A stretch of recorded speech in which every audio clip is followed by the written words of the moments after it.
Stay បងប្អូនសិក្សានុសាសន៍ទាំងអស់គ្នាបាទថ្ងៃនេះយើងមករៀននៅ letter B គឺអក្សរ B for ball បាទ ball យើងប្រែថាបាល់ ball បាល់បាទឃើញរូបដូចរូបភាពដែលខ្ញុំដាក់នៅខាងក្រោមនេះគឺក្មេងៗកំពុងតែកាន់បាល់បាទអញ្ចឹងបាល់នេះទៅលើវាសំដៅទៅលើទាំងបាល់ទាត់និងបាល់ទះបាទដូចយើងអត់មានបែងចែកជាបាល់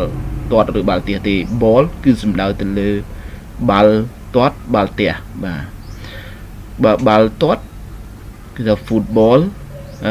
បាល់ទះ volleyball បាទអញ្ចឹងនេះគឺខ្ញុំលើកអំពី ball បាល់បាទបាល់អញ្ចឹងវាយើងចង់សួរទៅកាន់មិត្តភ័ក្តិរបស់យើងថាតើអ្នកជួយចិត្តលេងបាល់ទេយើងអាចនិយាយថា do you like play ball បាទ do you like play ball តើអ្នកជួយចិត្តលេងបាល់ទេបាទអញ្ចឹងបើសិនជាមិត្តភ័ក្តិរបស់យើងចូលចិត្តគាត់អាចនិយាយថា yes I like play ball yes I like play ball បាទខ្ញុំជួយចិត្តលេងបាល់មួយទៀតយើងអាចនិយាយទៅកាន់មិត្តភ័ក្តិរបស់យើងថា my father like play ball my father like play ball បើថា my បើថារបស់ខ្ញុំបើថា my father បើថាឪពុករបស់ខ្ញុំ like ចូលចិត្ត play លេង ball បាល់បាទន័យថា my father like play ball ថាឪពុករបស់ខ្ញុំចូលចិត្តលេងបាល់បាទនេះមួយប្រយោគទៀតថា playing បាទ playing បានថាការលេង playing ball is a great exercise ថា great គឺថាធ្វើឲ្យប្រសើរ exercise ល្អប្រសើរគឺថាកាន់តែប្រសើរ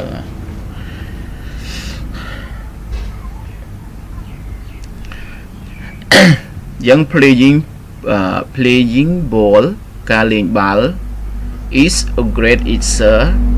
exercise គឺជាលំហាត់ប្រាណដ៏ល្អប្រសើរមួយ exercise នេះគឺយើងប្រែថាលំហាត់ប្រាណ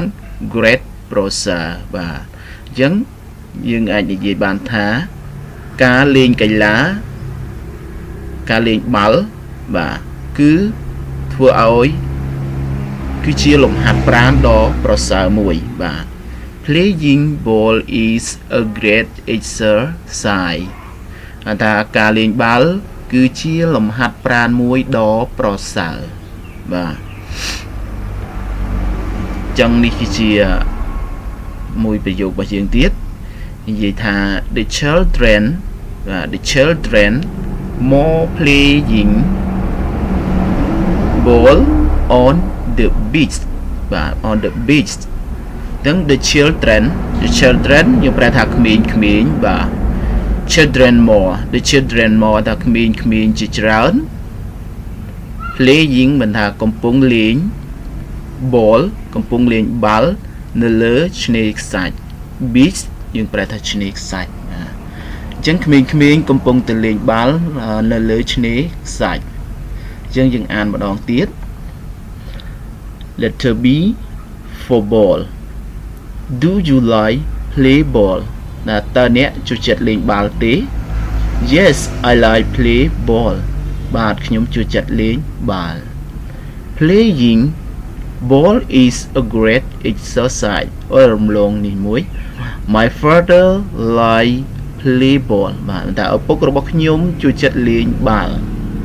Playing ball is a great exercise ន័យថាការលេងបាល់គឺជាលំហាត់ប្រាណមួយដ៏ប្រសើរ The children more playing ball on the beach បាទបណ្ដាក្មេងៗជាច្រើនកំពុងតែលេងបាល់នៅលើឆ្នេរខ្សាច់បាទអញ្ចឹងសម្រាប់វីដេអូនេះក៏សូមអរគុណនិងសូមគោរពលាបងប្អូនទាំងអស់គ្នាបាយបាយជួបគ្នាជាថ្មីនៅវីដេអូក្រោយ